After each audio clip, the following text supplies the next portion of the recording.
జై శ్రీరామ్ జై శ్రీరామ్. ఒక్కసారి దాన్ని చూపించమ్మా, కాలభైరవుని చూపించు. ఇప్పుడు ఆ కెమెరా నా వంక పెట్టమ్మా. ఏమిటో కానండి భక్తులారా, ఈ వాట్సాప్ ఈ గ్రూపులో పెట్టినటువంటి భక్తులందరికీ కూడా నేను తెలియపరిచేది ఏంటంటే, స్వామి ఏమి మహిమో తెలియదు. ప్రతి సంవత్సరం కూడా కాలభైరవుడు ఏదో ఊరి నుంచి 100 కిలోమీటర్ల పైనే మాకు కూడా ప్రతి సంవత్సరం కూడా వస్తున్నారు. ఒకప్పుడు రాజమండ్రి నుంచి, ఇంకొకప్పుడు రాజానగరం నుంచి, అలా ఏదో ఊరి నుంచి ఈ కాలభైరవుడు ఎలా వస్తున్నాడో తెలీదు. భద్రాచలం వరకు వచ్చి మాయమైపోతాడండి. ఎక్కడ మాయమవుతాడు, ఎలా మాయమవుతాడో ఎవరికి తెలీదు.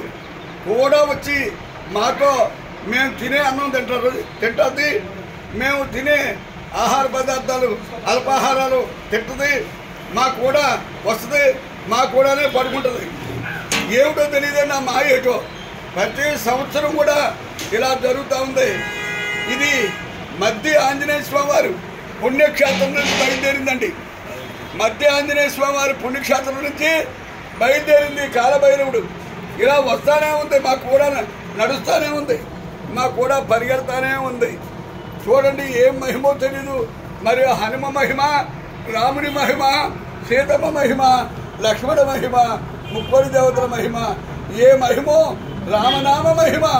ఆ కాలభైరవుడు మా కూడా రావడం ఏంటి, దానికి నోరు లేకపోయినా మా కూడా వెంటబడి అలా నడుస్తూనే ఉన్నది.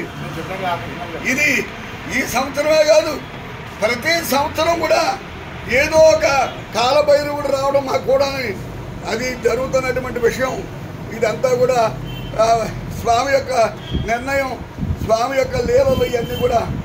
జై శ్రీరామ్ జై శ్రీరామ్ జై శ్రీరామ్ జై శ్రీరామ్. అది ఎవరిని ఏమి చేయదు, చెయ్యేసినా ఏమి కూడా మాట్లాడకుండా ఎంతో ప్రేమతో మా వాళ్ళందరితో అలా తిరుగుతూ ఉంటుంది. ఇదే కాదు, ప్రతి సంవత్సరం కూడా ఏ కుక్క వచ్చినా కుక్క అనకూడదు, కాలభైరవుడు ఏ కాలభైరవుడు వచ్చినా కూడా ఈ విధంగానే ప్రవర్తిస్తూ ఉన్నాయి.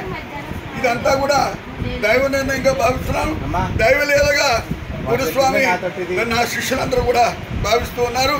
ఈ విషయాన్ని మీకు తెలియపరచడం, ప్రతి సంవత్సరం కూడా ఇలా కుక్క వెంటబడటం కూడా రావడం మీకు అందరికీ కూడా ప్రతి సంవత్సరం కూడా చూపిస్తూ ఉన్నాను. ఈ సంవత్సరం కూడా మీకు చూపించడం జరిగింది. జై శ్రీరామ్ జై శ్రీరామ్ జై శ్రీరామ్ జై శ్రీరామ్. నాతోటి మాట కాదు.